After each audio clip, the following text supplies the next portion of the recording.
Looking for quality auto parts for your vehicle? Shop one of the 96 Atlanta area O'Reilly Auto Parts stores. You'll find we have convenient locations, thousands of brand name products in stock, extended store hours, everyday low prices, and well-trained professional parts people. O'Reilly Auto Parts. Better prices every day. O'Reilly Auto Parts. Blog Talk Radio.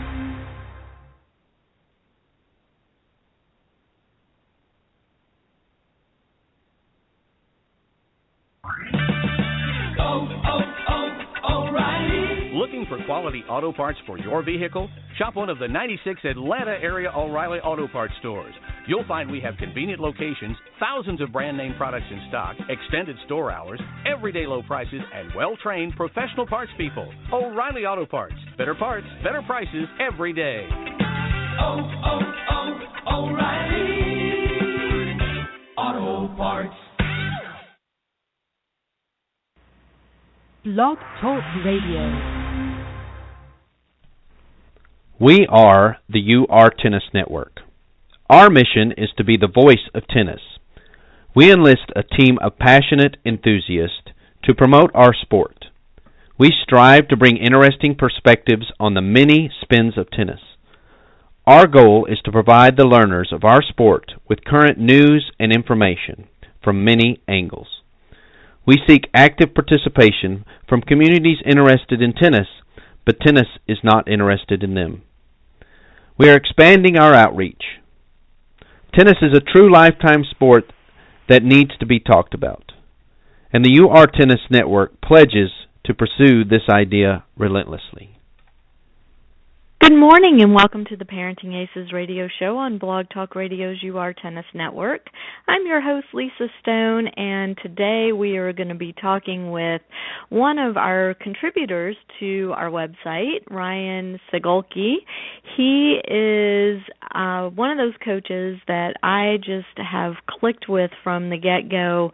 He's based in Colorado, and the way that we connected was, as I connect with most of my tennis cohorts, through Facebook, but I was following several posts that Ryan was commenting on regarding parent education and the importance of parent education and how coaches need to work with us parents to help in the development of junior players. And so I had asked Ryan if he would mind writing a couple pieces for our website, which he gratefully did. And so now he's agreed to come on the show, and I'm looking so forward to chatting with him today.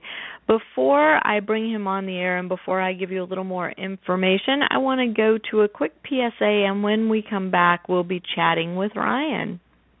Warning. Orthopedic surgeons are seeing an increase in overuse injuries when young athletes perform the same repetitive, stressful motions over and over.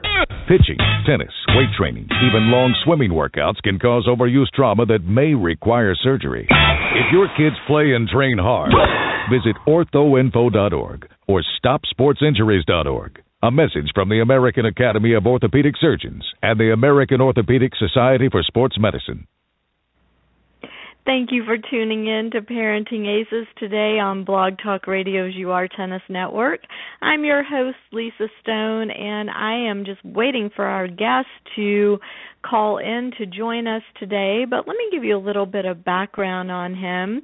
Ryan is a Colorado native, and he has not only played professionally, but he has coached at the professional level as well.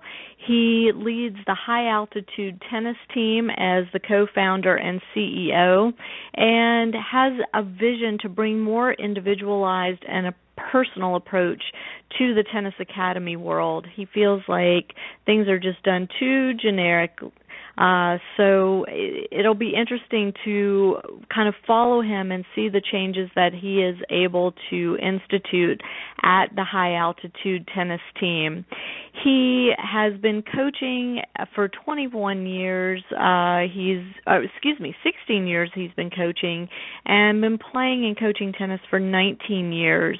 He has, as I mentioned before, Grand Slam level coaching experience and is certified by the USPTA and HAT.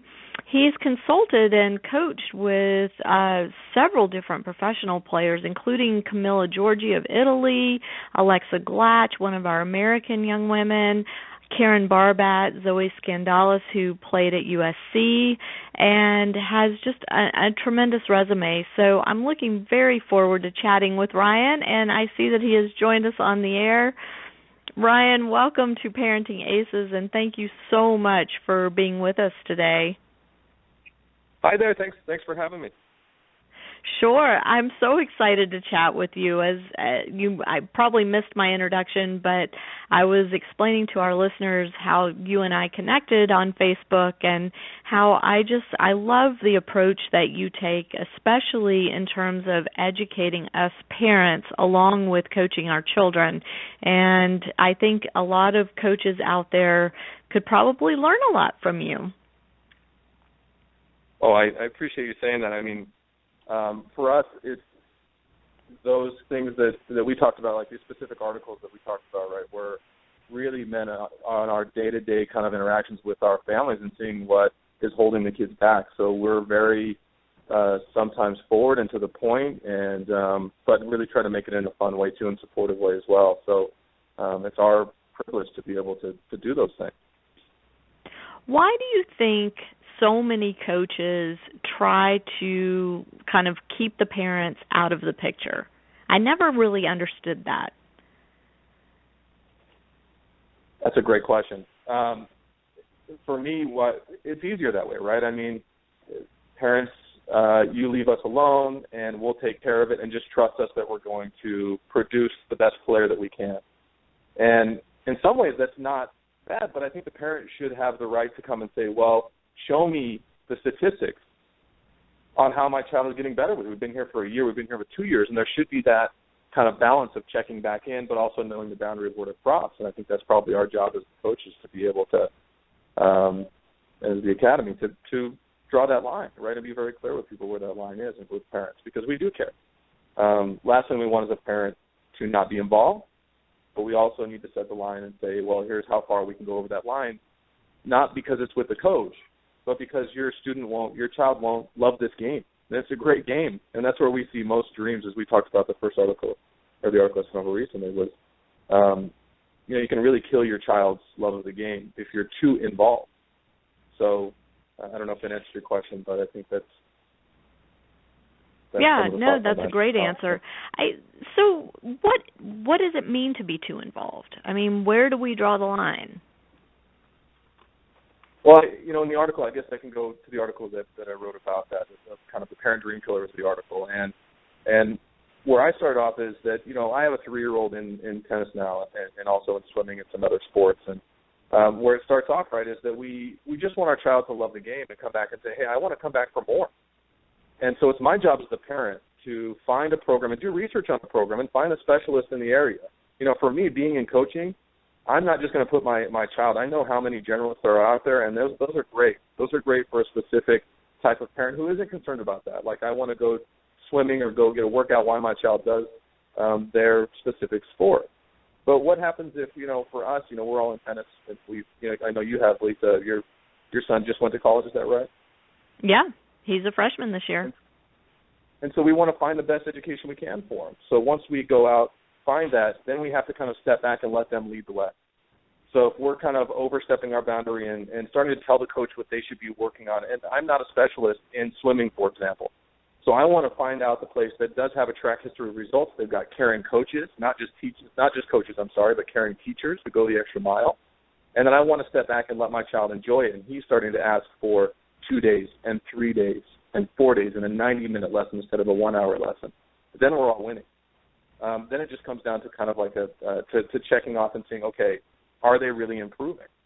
Are we seeing over a long track record, over a year, over 2 years, are we seeing that kind of incremental improvement, not kind of in the day-to-day where it's like, oh, my God, we lost this weekend, and then all of a sudden our child sees us yelling at the coach or having a conversation with the coach about, what we think they should be doing instead, or we're hard on the child about, well, why didn't you compete as well as Tommy over there? And obviously this is much later than 3 along in the development cycle, but, those are things that will be overstepping our boundaries, and we're really killing this dream that we started off with just at the beginning when they were 3 going, we just want you to love this game. We just want you to keep asking for more, and if it's not this, we're going to invest our money with you elsewhere where you're interested. Well, I think that's a really excellent point in terms of wanting the child to keep asking for more. And, we read about that a lot. I read about it, and I did a really bad job at that, I will admit. I talk about this a lot. I made a lot of errors along the way with my son and his tennis. And I think it's very difficult as a parent when you are investing the time and you are investing the money and you're taking time away from other members of your family to take that step back and let your child continue to drive the process, but also at the same time be willing to be honest about when it's time to move on to something different. I think those are great. I mean, there's so many great things about what you said there, and part of it, right, for all of us is learning these lessons, and that's a lesson that as parents and coaches we can teach our kids, right, is we're going to make mistakes. I mean, I don't know about you, Lisa, but I make more mistakes on a daily basis than I have victories. But I don't look at them as that. I look at them as challenges, and that's what I'm willing to step up to. And if I'm teaching my kids that they need to do that, I need to follow that same example. But I think that you're hitting a good point. That's where we talk about don't overinvest in, right? We've had, you hear always the story about, well, we moved to this specific academy, we moved our entire life, took a second mortgage on the house. I think those things are inevitable on that point. Right, so once you start to overspend on a child's education in tennis or swimming or any sport, then it's going to be like, that's going to hang over their head. You better work hard tonight, or, listen, we've got the house on the line here. And it's just too much pressure for everybody. I think if that's the case, you've got to look at a different pathway. And maybe the student doing more work on their own as opposed to being in a culture, which is what they need, but you can find other ways too. And then when to take a step back is really when it comes down to the child kind of letting you know that in my experience. It's, as long as they're still going out and fighting for it, because as you and I know, you've been around tennis a long time as I have, and you'll see students, I know there's so many stories of students who just got killed over and over for probably years on end, right? They just start, they're 2 years into it, man, they've got such a terrible record. And then all of a sudden they keep fighting with it because the kid wants to, and they start to get it. That experience starts to pay off. They start to know what to do in the right situations to get the victory. And they start to learn that it does take that. You have to learn from your losses to be able to get more wins.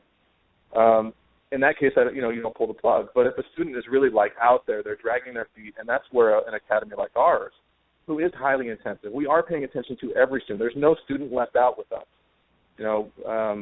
We think it's just as important that the best student in the program, we don't separate into beginner, intermediate, and advanced, because we want the advanced player to be a mentor and inspire that younger, newer player, right? So that's really important. That's fantastic. So I think it's huge, and I think not a lot of coaches follow that same model.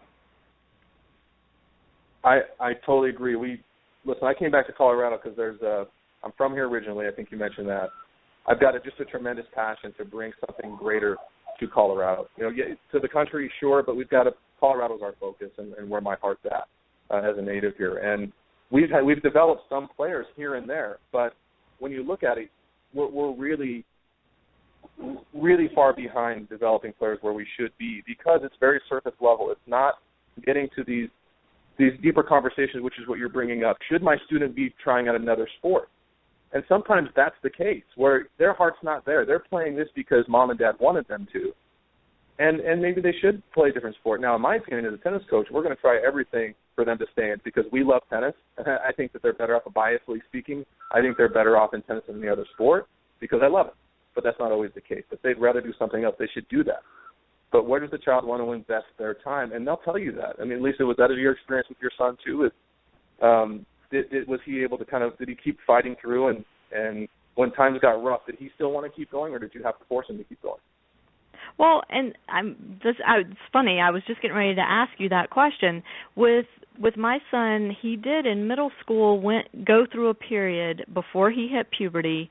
He was very small, and he was on a pretty long losing streak, and had one of those just complete and utter breakdowns about, why am I continuing to do this? It's taking so much time. I don't get to hang out with my friends. I go out every weekend and I lose, and, I want to quit. And my response and my husband's response was always, you know what, this is your thing. If you want to quit playing, that's your choice, but you have to pick something else to do.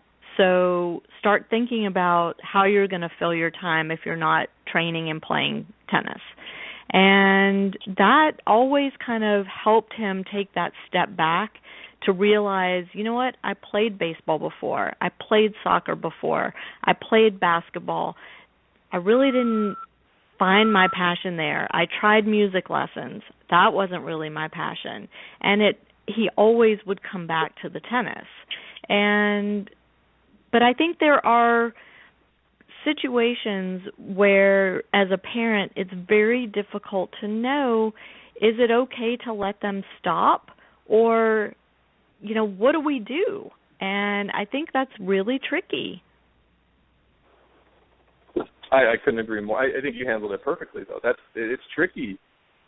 And I think it's not necessarily tricky. It's just really hard to do. The answer stares most of us in the face, like it with you there. It's like the last thing you want to say to your child who you've invested all this time and money in, and you think they still love it, and you say, listen, if you quit playing, that's your choice.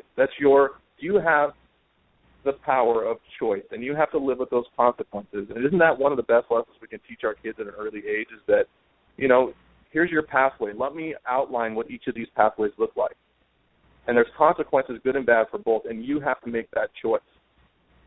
And in the end, that's really the best thing that we can do, in my experience, for sounds like what you did for your son, and he's thriving now, and what we can do for our students in our academy, where we spend that time to get to these deeper issues, which I think is missed on the general, why we keep parents out and things like that. It's a general offering, what you're talking about. Those are general academies and clubs that just teach lessons and it's on to the next day.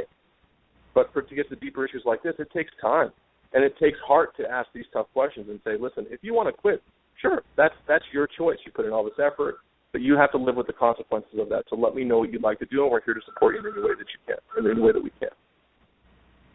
And so do you have situations where parents come to you and say, my kid's not winning, she doesn't seem to be improving, she doesn't seem very happy, I'm kind of dragging her to practice every day. What should we do here? Sure, absolutely. I can think of a couple instances off the top of my head, and we've got both sides of it. It's the other way, where if the child, you build that love of the game, the child drives it. We've got many students who love showing up to practice every single day, and it is so fun to watch. But on the other end, we have some students who hit that crossroad, right? We have some students who started with us when they were 9, and because they were getting the intensive training that we were able to provide, they saw success actually fairly quickly, and most quicker than they expected, I think, and then we expected too.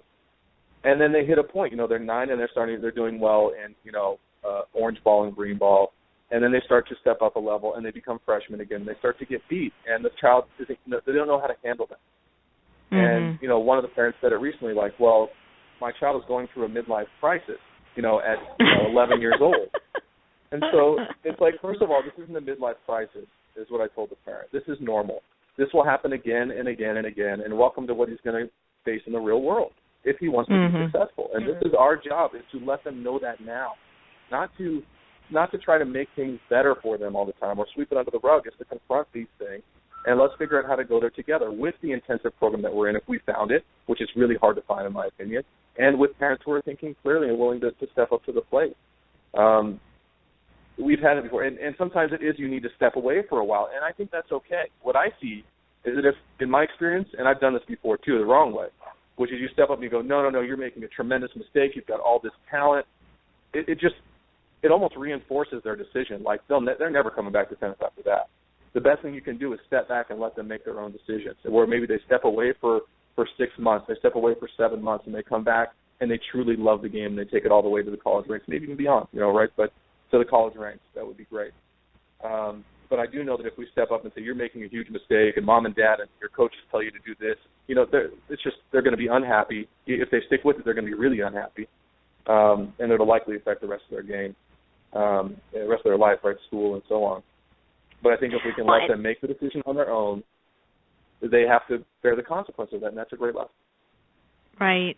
I think one of the saddest things that I've seen, as a parent in the sport, is the kids who stick with it all the way through the 18s and then opt out of college tennis. Kids that have the ability to play. And I understand, for some of them, I do understand the reasons behind it, but it's just sad. Now, and I'm not talking about the ones that make the decision to play club tennis as opposed to varsity, because they're still in the sport and that's awesome. I'm talking about the ones that just flat out give it up. Yeah, and I guess in that situation, you have to hope, again, they're making their own choice, right? They've been taught that from an early age, and they're learning those life lessons. They're taking complete responsibility for it. There's no one path, right? There's not one path. I just had I'll try to make this short, but I just had a meeting with somebody the other night, and they talked about their son who played competitive sports in high school, and they dropped out, got into drugs and all these other things, but they were that kid who got into all sorts of trouble. And because of the life lessons he learned early on in sports about making your own decisions, and the dad told me some stories about making some really tough choices, like the conversation you had with your son, Lisa. And in the end, he got through that trouble and started making better choices in the end because of what he learned early on. I just don't think there's one path. I think the best thing we can do is teach them to make their own decisions, understanding the difference between, good decisions and poor decisions, and that they are responsible for themselves, I think that's important. Right. But as a parent, again, it's very difficult when you find yourself in that situation. And, on the one hand, it's easier just to say, fine, quit. You're miserable. Let's move on to something else. But on the other hand, where's the lesson there? If you just allow them to always have that out. And that was one of the things I always worried about with my kids, regardless of what it was, whether it was sports or the arts or even their schoolwork and things like that, is, making sure that they figured out how to stick with it even when it got so challenging and so difficult and miserable for everybody, But, for them to learn, and it's interesting because I am now seeing the results of that with my son in college, and it hasn't been 100% smooth sailing. This is his fourth week there. They're on the quarter system at Santa Clara, and he's had some challenges already. And basically, he's called me to report the challenge, not to ask for help in dealing with it. And it's a pretty rewarding thing as a parent to, and I keep saying, I'm so proud of you, which I'm sure he's sick of hearing, but to me, I just keep thinking, wow, this is one of those tennis gifts. Another one of those tennis gifts is the fact that he's learned how to just manage this stuff instead of running to mom and dad to fix it for him. That's phenomenal. I mean, they're really tough decisions early on where they say, okay, fine, just quit, and it's the right thing. But usually in my experience, and it sounds like yours too, is that you see these things coming from a mile away. It's like, okay, they've had success. They just aged up in an age division, for example, and now they're starting to lose, and now they're really questioning, do they really love the game or not? And good, because that's what we should be doing is what you do for a living, what I do for a living, we should be questioning that. Why are we doing this? And hopefully at the end of that answer, on the toughest days, it comes back, it's because we love what we're doing. Because the challenges aren't going away. Right. And it takes a certain personality to embrace that constant challenge that tennis presents, right? It's not for everybody. Yeah, it's not for everybody. We hope it is, though, right? I mean, I think whatever competitive sport, and that's the great thing. If you find great coaches, you find great teachers of whatever it is, whether it's piano or swimming or whatever endeavor you're doing, the great teacher in school, they're going to teach you that these lessons are transcendent. the lessons that your son learned through his time in tennis, which I love tennis and I love. It's a mistake center, right? You make so many mistakes in tennis on a daily basis. We had a chance to meet with George Karl, who's the coach of the Sacramento Kings now, basketball team. And that's what he said, is he teaches his players to be friends with failure, because you're doing it. You make a turnover, you miss the 3-point shot, you miss the game-winning shot. Same thing in tennis. You miss that backhand up the line on set point. It's just you're making so many mistakes, and to be able to learn how to overcome those on a daily basis means I can call home to mom and dad when I'm in college and say, hey, listen, here's my problems I'm going through. I just want to vent, but I don't really, I got it. I mean, what a great thing for parents to hear after all of that, going through all that earlier on, right, all the struggle earlier on of the challenges. But good job for you for sticking it out and seeing your son come back and thriving. Well, it is rewarding. I will say that. Let's kind of shift the conversation a little bit, and I would love to hear more specifics about the types and content of parent education that you do at your academy and that you would like to see other coaches incorporate. I'll start you off with this: is what being from Colorado, which is not a tennis mecca, right, and saying, listen, I played all other sports. My high school coach got me onto tennis. And he said, you could really be good at this. First tournament I played, I think I won the doubles and made the finals and singles. And I was like, okay, I dropped every other sport after that. And so I went to my coach at that time who was at a local general club. And who doesn't, and typically, and there's definitely clubs that do this, but in my experience, not enough. And he didn't scratch below the level of service. And I said, I want to play college sports. And he laughed at me. He didn't provide. My parents are sitting in the room, too. I can remember it to this day. We're sitting overlooking the 5 tennis courts in my hometown. And he laughed at me, and he didn't provide me any sort of, well, here's really what you need to look at and any sort of pathway. So here's the steps you can take if you'd like to do something similar to that, or D1 or D2 or D3, and you can do it. There was none of that. So that's what we wanted to provide specifically for our parents when we came back, and it's really providing that kind of complete pathway for parents when they come to us, which I think is missing out there. It's definitely something that I didn't have when I was growing up. And so what that comes with is, it's not only providing them specialized education, right? So our coaches know what the heck they're doing. So when you come to us, we're going to make sure that every coach is on the same page, right? I've been to so many places where every coach teaches a different way. As a matter of fact, they're competing for your service, right, which is a problem for us. We don't worry about that. We really focus on not only being USPTA certified, we vet them to make sure that they are teachers, not just coaches that have some great accolade like playing Division I tennis or playing pro tennis. That's not enough for us. We want coaches who are invested. They're not just about them anymore. They're about the kids. And so we do that through 2 ways. I vet them personally first in our application process, and then they come through and they have to do 100 hours of intensive training, and finally with a 232-point written test where they have to get 80% or better to even teach any of our kids, and that's time intensive. And that makes sure that anybody that comes to us, so if a player or a parent comes to us and said, I want to be a Division I player, you can say, well, here's the start. We have the coaching program to do that with proven results, right? So it's not just like everybody's out there wild, wild west, and every coach is telling you something different, which leads to stagnated, results and frustration. Right. We also provide. So if anything else beyond what we can provide, we're specialists in tennis. But what happens if they need extra tutoring for school? Because it's all related, right? It's transcendent what we're teaching. Well, we partner with the best local person to provide tutoring if there's any sort of tutoring that's needed for our students. And wow. And so for her name is Susie Watts. So Susie Watts is the lady, I can't remember her name, sorry. But she's from College Direction, and what we've done is we've looked at who's made it different, and she provides that individualized touch that we do as well. If they need extra mental skills, I think you've met Ed Singh. We partner with Ed Singh. Mm-hmm. So we do a ton of mental skills every day, but sometimes parents ask for more. So you say, okay, you want more. We've got Ed Singh, and he's one of the best around. And here's his contact information, here are his programs, and then we have that available for them as well. If they get injured, we've got Children's Hospital Colorado who we partner with, and we have a fast track through Shane and Mimi are their names, but at CHCO to be able to get a fast track in if they ever get injured. And usually it's not with us, but it's they're playing kickball on the playground or something like that, or baseball at school, and they need help with something. We can get them fast tracked in for that. Spread tournament guidance.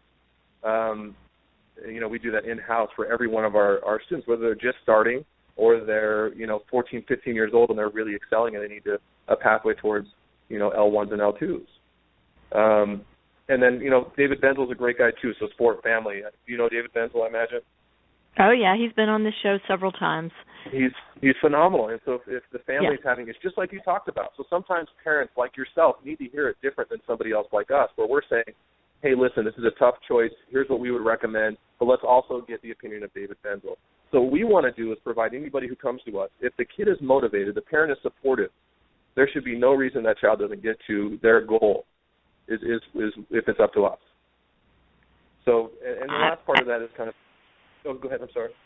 I was going to say, I mean, it's phenomenal to hear this, because what you're saying is exactly what, I'm out there preaching to coaches, saying, as a parent, this is what I want you to do for my kid. And it's very difficult to find coaches who are willing to do all of that. I couldn't agree with you more. And that's a culture thing, right? When you're in a place that is main focus is generating revenue, right? That's the main focus of many big clubs and big academies. It really is. It's no secret that tennis education is a tremendous moneymaker, right? So if that's your main focus, then what's all this effort that we're putting in with partnering with all these people? That's a lot of effort, but not a lot of give back in money. You know what I'm saying? If that makes sense. It's really just about paying attention to what our students need and our families need, and providing them a complete solution so that way the kids can love this game of tennis, because that's, frankly, if I'm concerned, everybody should be playing tennis, right? And we want to get every kid in here playing tennis. That's what we want. Forget basketball, forget those other sports. Let's get them in here playing tennis if we can. I'm kidding, of course, but I would love to see that. And there's actually something that we created, because for us, we're really expensive. To provide all those things, we're really expensive. And we work individually, right? So a highly individualized program means that we cap the number of kids that we have, which means we're really expensive to be able to combat that, right, to offset that. But the other side of that is that we just started a nonprofit that raises money so any child who wants to get an elite level of education should have access to it. So we have a very objective set of points where even if some of our families we have families right now on both ends of the spectrum. We've got families that have sold businesses early on, and they've been retired for 10 years, and they've got a 13-year-old child who they want the best program, and they search us out, and they're here. We've also got an 18-year-old student by the name of John Lataya, who was just actually featured in the Denver Post here, who's really on a real-life game show. He's from Uganda. He's on a second trip back. He has to get an 820 on his SAT in the next 3 months. And if he doesn't get that, he's back home, and he's been offered a scholarship here to play college tennis, and that would be the first in his village. So his whole village is looking at him. So there's both ends of that spectrum to get great tennis education. So it takes time. It's a money-making machine. And for us, for sure, we have to make money. My staff works really, really hard. They are tremendously dedicated, and they deserve to make as much money as we possibly can. But we're not going to let that blind us of what our real job is out there, is that we have to create the leaders of tomorrow. Not entitled youth that are living on their parents' couch when they're 40. That's not what we want, and we're fighting for that. That's our daily fight. So let me ask you this, because there is, again, that whole push-pull between the amount of money that families spend on tennis for their kids and the return on investment, and I'm using air quotes, okay, because especially for boys, the chance of a male player getting a full ride to college is very slim, very slim. Yeah. So how do you present your fees to families to help them understand why they should be making this type of investment or commitment? I think families understand. I mean, I speak to parents every day, and what I hear more than not is that whether they know it or not, they kind of know if they're in a program that's not going to give them that return on investment long term. And I think most parents know that. Most parents know that really the long-term investment is in them being able to go to college like your son is doing and having the experience that your son is having, right, where he's having challenges and he's able to get opinions on what the best way is and make a decision for himself. And then beyond that, when he gets to college, he goes out and he works for the business he wants to work for, and he shows the ambition that he learned from tennis to be able to get that job and to be able to get a higher paying salary and so on. For us, that's really the point of the return on investment. We can prove through facts. We track everything because we want to show you as a parent that we're doing a good job, and it's important for us to see if we're not, well, we can make adjustments.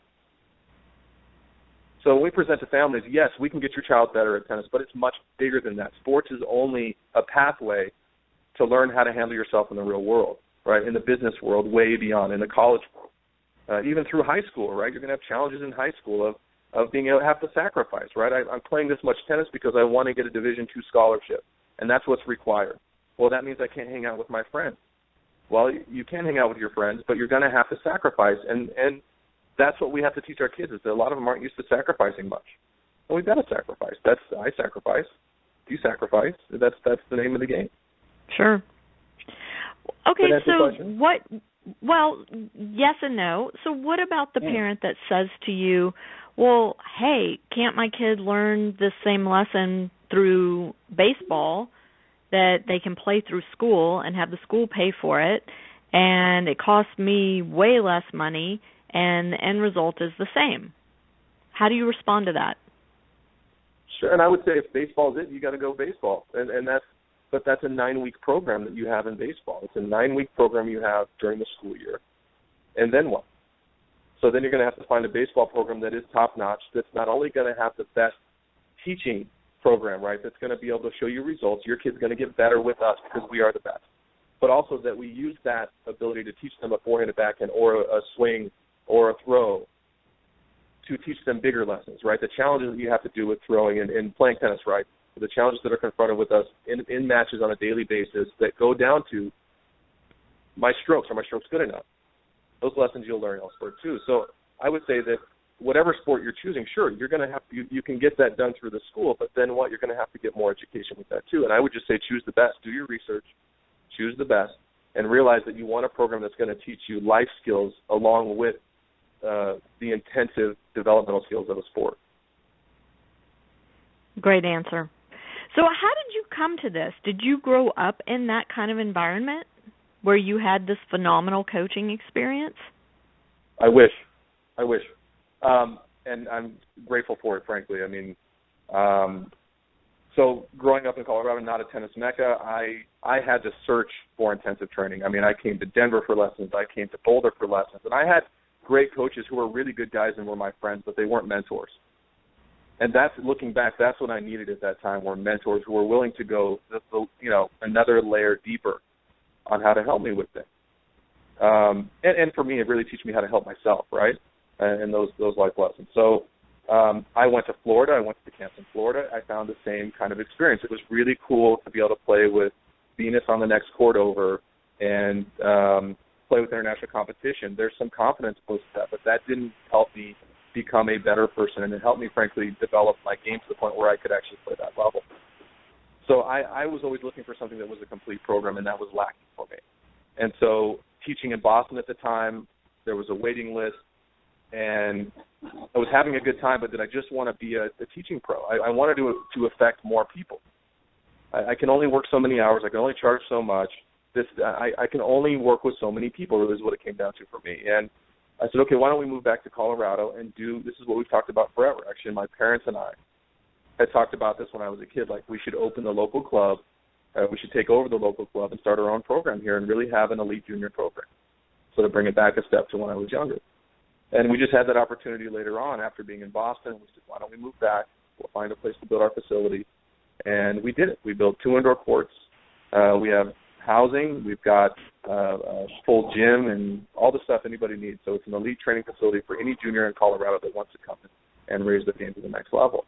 And we've been very fortunate to be able to do it. And so the final part of that is that we had to hire a team of coaches. So we've got a tremendous team of coaches who are tremendously dedicated and tremendously involved in the mission to provide a better level of education for kids in an environment, frankly, that hasn't had that.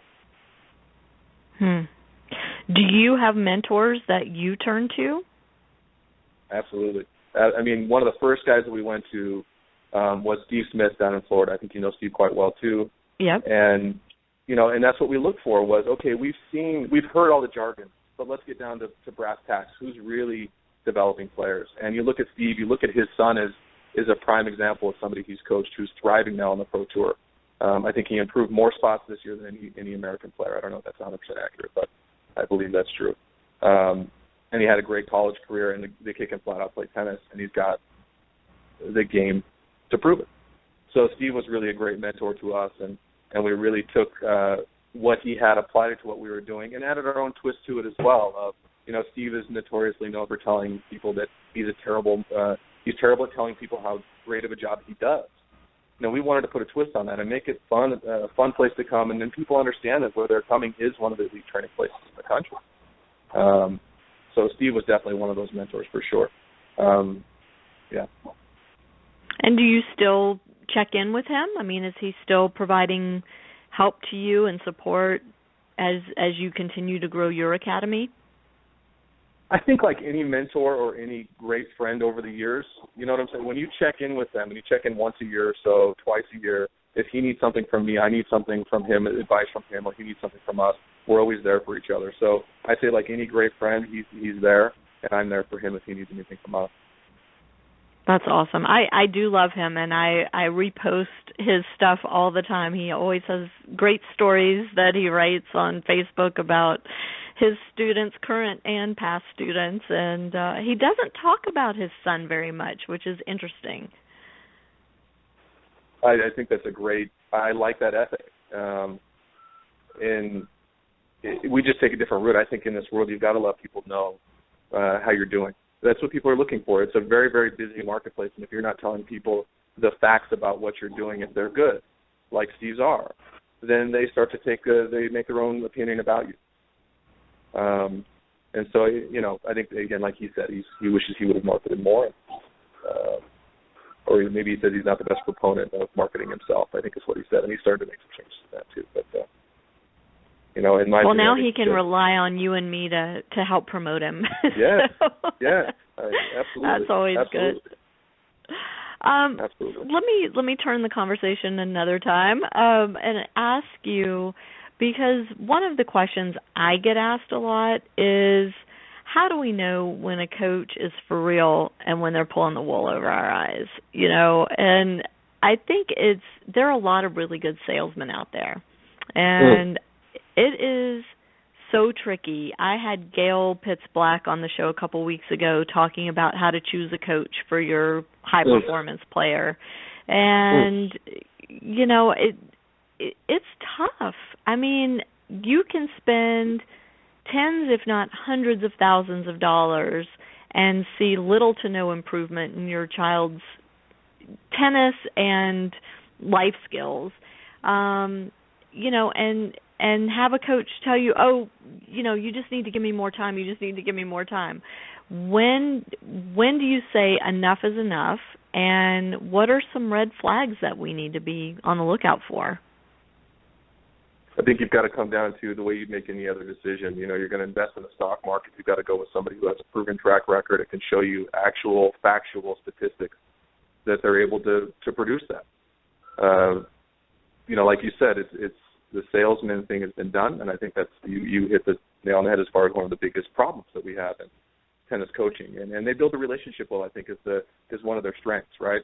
I build a relationship with the parent and the child, and the tough part about tennis is that the results are delayed. You won't really know the impact of this year's training for 2, 3, 4, 5 years down the line, and we may come to a conclusion at the end of that because of, we invested such money, we invested such time and commitment that we may have to just say, well, the student wasn't good enough, when in reality the coaching wasn't good enough.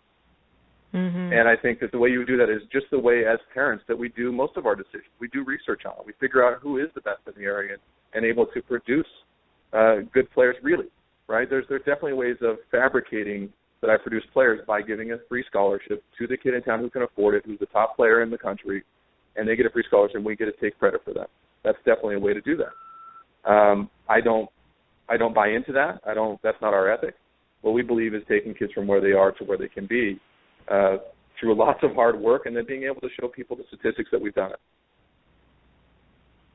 For most kids, though, there's not one coach that takes them from beginning to college scholarship or beginning to the pro tour, right? I mean, most kids go through a series of coaches.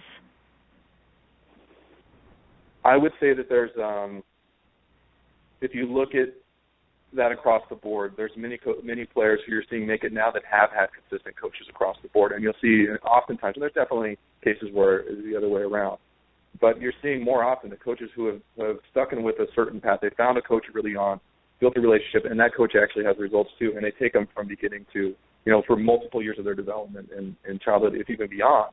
You're seeing those kids have success, i.e. Jack Sock, for example, is I think somebody who would agree is along those lines. I've seen the other way. We talk about the struggle of U.S. tennis, how it's not producing as many players as we would like. And I think part of that is that we are jumping from coach to coach to coach to coach too often, right? So maybe not doing enough research in the first place, or just living by kind of what have you done for me lately as well is the other part of that. So kind of jumping ship too soon. So if that answers your question. Do you have to be loaded financially to get your kid to the top of tennis? I think you need information. I think you've got to get to a program that's going to coach you the right way, and that program also has to teach kids that if they're really going to achieve this, they're going to need to do some work on their own, and that can help with things, right? Where a student can go out. I think the story historically about Wozniacki is that her brother was a much better player than she was when she was younger, and that she went on the court with her dad one day and the brother and said, "I'd like to get some time today," and he said, "No, go hit on the wall." Well, she hit on the wall. I don't remember what the time period was, but after a certain amount of time, the dad came back and said, "Oh my goodness, you're better than your brother now. Now I want to give you some time." So it just shows you that you can there's many ways to play tennis, and I think that's probably one of the crutches that our students have is that they constantly think that they need a private lesson to get better. Right? I need a coach standing behind me to get better, and that's a mistake. That didn't work for me. I took what I learned from the coaches, the information that I did learn, and I went and worked on it on my own. I had really great competition with the local players at that level, at that time in my community. And we battled and battled and battled, and we did a lot on our own. And I think that's got to come back to that, where a private lesson is used as a facilitator. So I do my group lessons, or I'm doing work on my own as well, and then I take a lesson, once every 2 weeks or once every month, as opposed to doing 2 or 3 or 4 private lessons a week for 1 hour. And then we go home, and what are we doing now? We're on our phones or on YouTube. Right. Well, so how do you get that message across to parents? Because I think I started a group on Facebook for tennis match play, hoping that people would sign up for the group, join the group, and add their name to a Google spreadsheet that I set up online and contact each other to set up practice matches and hitting sessions on their own outside of paid groups or paid privates. And after, I don't know how many weeks it's been now, probably 6-8 weeks, I think there are 20 people that have actually added their name to the spreadsheet. Now, we have about 165 people who have signed up for the group, and every week I ask, okay, who's used this group to set up a hitting session or a match? I have yet to have anybody say that they've used it. To me, that signals that we parents need better education on the importance of independent play for our kids, right? So as a coach, how do you handle that? How do you address it? I think, number one, the more conversations we're having like this, we're moving in the right direction. In setting, and people like yourself, Lisa, who are driven and setting a great example for kids and saying, here's a platform for you to put your names down. And let's get it started. I think the more people that are talking and having that conversation about how that's a productive part of a student's development, and that it is required for you, what is it, something like 500 sets on tennisrecruiting.net they mentioned that you need to play per year, competitive sets per year. Where are you with that? And we help our students track that actually of how many matches they've had per year and where are you at and getting out on their own. So I think open communication like this in the industry and making that a normal thing. And also I think just it takes time. We're in a world where everything is on demand, and parents are setting up most of the hitting sessions for the kids these days. And I think we're in a society where that's where if you're in a program that takes that extra step like we do, we have those conversations on a regular basis with our parents too. We have a Google Docs spreadsheet set up for our parents and our students so they can set it up themselves. And we promote that. We put that number out there, 500 sets per year. And then one last thing on a deeper level too is once you start to teach kids what the real love of the game is getting out there and applying these skills against your teammates and the love of competition. For me, that's where I see kids enjoy it the most. We've got a kid, Batman, in our program who will spend all day at our facility if we didn't kick him out, right? Which we don't kick him out, but he's going to spend all day with Go us. do your homework. Yes, go do your home. Go spend time with your family. Have dinner, for goodness sake. Have lunch. But he's a great example of that we have taught him, and he has it too, through time, that the love of the game comes from being able to put in the effort on practice and improve your strokes and go test it under pressure and be in the moment under pressure and enjoy that competition one-on-one. That's what sports is all about. And if we can, instill that as opposed to the one-on-one private lesson, standing there next to a coach, hitting the ball to you and not making you move or what have you, whatever that private lesson is, I think that's a benefit for the student, and you're growing the love of the game. That kid will have a chance to go all the way through to as far as they can take. Sure. But, parents read 500 sets a year, or kids read 500 sets a year, and a lot of them translate that to mean they have to be playing them in a tournament setting. And that's just not true, right? Oh, absolutely not. I think anyway, a lot of people can't afford it. You brought that up before, too. It's spending a lot of money. Tennis is really expensive. And I can tell you some of the best lessons myself personally, I can tell you that I've seen from my students and myself personally have come from, me as a child playing the family accountant who was a hack. He hacked the ball around the court and losing to him the first 10 times and then learning how to beat him and coming out. That wasn't in competition, really. It wasn't in a sanctioned match. But those lessons have stuck with me to this day that, hard work does pay off and things like that. So I think that definitely not just in competition, although you do need to get out there and get experience under match play too, but it should come from both. Right. Well, so if you're giving advice to the parents who are listening to this show, and, we understand that the people that are tuning in to this show are already on the right path. They may just not be sure how to navigate every little step of the way. So, but they're making the effort. What are some messages that you want to make sure that they hear from you today? I think do your research is a big one. Do your research, choose a program or a coach, and realize that there's not that many. I think that's the important thing to realize. There's a lot of the ones that you described this earlier that are great salesmen. And notice the difference between that, like you would in choosing a car, like you would in choosing a new house. Do your research on a great program. And then make sure that you're tracking the success over time, right? So you've seen they have a track record of success. And then track it. For us, we do that. We know we can tell parents in 5 years we've had 191 tournament champions. We can tell them they can expect to improve 23% overall with us, or 210 spots according to tennisrecruiting.net. We can tell them that. Are you hearing that from them? And I think that level is not always there, in my experience, when parents are asking about programs. It's really who is my kid going to be hitting with, and not realizing the history of that with bring in the best player, free scholarship, and so on. They're not asking those extra questions. So do your research, ask the right questions, and once you found the right program, really be willing to kind of step back. Like I think it was Carrie Walsh who wrote the article, Lisa, about I drop my daughter off at swim practice and I don't watch, in a way. And her point was that I let it be. They can take ownership of the sport. Let them take ownership of it, whether they want to play 2 days or 5 days, and then you just have to figure out if you can afford it. Right? Spend what's in your budget. That's a tough challenge. And the other tough challenge is, if your kid just loves playing tournaments but doesn't love practicing, that's, how do you handle that as a parent? If you're going to spend the time and money to take them to tournaments, in my opinion, they better be out practicing and improving and working on things in between, right? That's the lesson, right?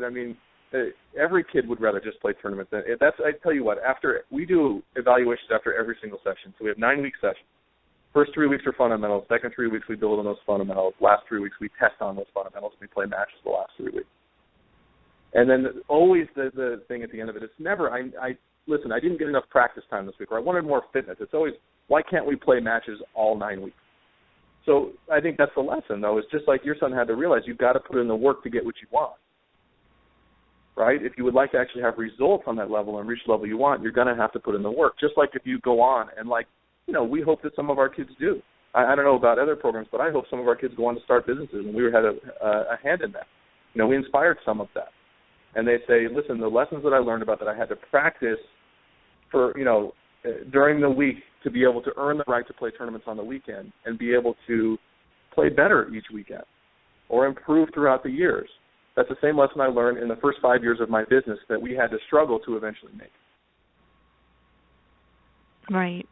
And I think that what you just said about earning the right to play the tournament, I think enough of us aren't looking at it that way. We're looking at it as, oh my gosh, if my child misses this tournament, their ranking's going to be adversely affected and they're never going to get into college, and we freak out over that, as opposed to looking at it as, hey, you put the work in, little Johnny or little Julie, and mom and dad will then reward you for your effort by allowing you the privilege of playing this tournament that's going to cost us $1,000 or whatever it is. That's right. That's well said. We Yeah. have a student who gave a speech. We had a nonprofit event last weekend, right, for the nonprofit we just started. And John, who just got in from Uganda, Kampala, 2 weeks ago, he gave a speech. And you couldn't really understand what he said, but you could just tell he's a sweet kid. And one of the things that did come across was, if I broke strings, I had to go to work for a week to 10 days to earn the money to string my rackets again. I strung them on my own to be able to go out and play again. I don't get meals. What I get here at High Altitude Tennis is I get a chance to eat 3 meals a day, and that's not normal where I'm from. So I think kids being exposed to that is really important. It's important for John to see that there's something more available, but it's important for kids that do have those opportunities, like your son, Lisa, and my kids, you know, to be able to look and say, listen, I shouldn't take everything for granted, that I do have to earn things, that this is a privilege to play this sport, because John certainly looks at it as a privilege. Well, I think that's the key, and I think a lot of us forget that. You know, we get, as I said, so caught up in the whole rankings race and scholarship race that we forget that this is a choice that our child makes, that we as a family make, and that it's, you know, it should be viewed as such, not as a job, and certainly not as an obligation for us parents, but rather if we afford our child the opportunity, then our child should look at it as an obligation on their end, and that they have certain responsibilities to fulfill in order to continue to have the privilege of playing. Absolutely. And I think that's one of the, you hit the nail on the head. I don't have much more to add to that. You know, really, they do have an obligation, right? They do have an obligation. And we talk about this with our students on a regular basis. We're not concerned about a student. Our students know that we care greatly about them and their well-being and their future. So we can have frank, real conversations with our students and say things exactly like that, is that, do you guys realize what your job is out here? Do you know your parents are paying this amount per session? Do you know that? And most of them don't know that. Well, okay, first off, you should realize that. And second, realize that what is your job out here? We have them write it down on a piece of paper, and they read them off, and they start to realize that their job is to work hard at this, right? Okay, we're going to pay for it. You have to work hard, and if you don't want to do this, your parents will likely spend that money somewhere else. But this is a privilege to play this game. But you hit the nail on the head. If we look at it as a privilege, I think things change quite a bit. But that's the battle that we're in, though, right? And I engage in that battle. I think it's a lot of fun. I think it's frustrating at times, but overall, if kids already had it all figured out, we would be out of a job. So. There you go. And if we parents had it all figured out, you'd be out of a job too. Would it be boring if we all had it figured out, though? Would it be boring? I mean, this is absolutely. I want these challenges. I want students to have to work through things. If things were just easy, I don't think we'd be learning those lessons, and they're just not ever going to be. I don't know many people that I've ever come across that have just been handed a gold spoon. You know, you have to work for it. It's going to be really difficult. It's not always going to be fun, and that's the way the world goes round. And when you start to realize that, you can be in the moment and enjoy what every day brings you. And that's a great competitor. That's Batman that we talked about that we can't get rid of. You know, And we're happy we can't get rid of him. He just wants to be on the court all the time and learn those lessons, and he enjoys the battle. And that's what it is. Absolutely. Well, Ryan, thank you so much for being with us today and sharing your wisdom and your insight. And I hope you'll continue to write more articles for me, because I know my readers love hearing from you and getting your perspective on things. You seem to really have an enlightened point of view when it comes to tennis development and development of the whole person, not just the athlete. And so thank you for that. And I appreciate that. And thank you, Lisa. Keep doing what you're doing. I'm a huge fan of what you're doing. So please keep doing what you're doing. Keep it up. Well, thank you. To my listeners, I hope you have a great week. I hope you've enjoyed the show, and I look forward to speaking with you again next week on Parenting Aces.